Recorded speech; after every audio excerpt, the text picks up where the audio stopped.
Yo. Oh.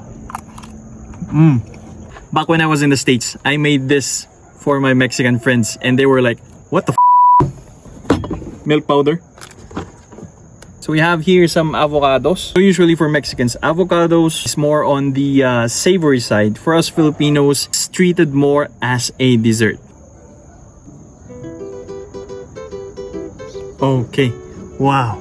That's beautiful.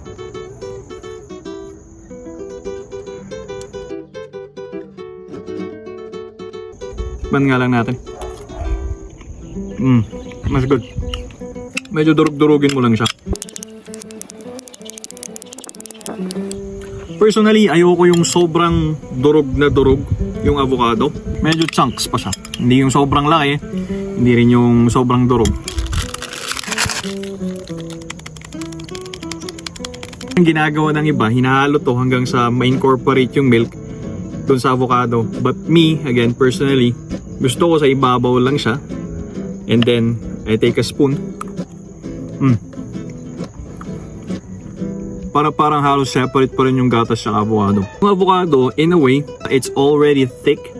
Pero kung dadagdagan mo pa ng gatas, it's gonna make it creamy. Yo. It's good. Oh. Hindi ko alam kung ginagawa to ng mga mayayaman, no? But as a kid who grew up in the mountains, this is one of our favorite. May puno ng avocado yung kapitbahay, hihingi ka, tatakbo ka sa store, you're gonna buy a pack of powdered milk, and voila. Yung iba din, no? Nilalagyan nila ng condensed milk, di kaya asukal, but for me, I don't want it to go the super sweet side. Nasakto lang. Kasi itong powdered milk, parang matamis na siya eh. Or siguro sign na rin ng pagtanda na ayaw ko na ng mga sobrang matatamis na bagay.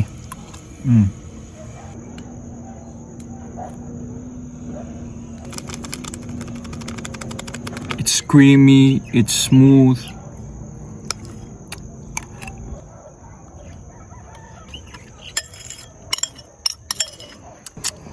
Simot. That's it for today. Check out mo na yung avocado dyan sa Yellow Basket. Joke lang. See you guys on the next one. Peace.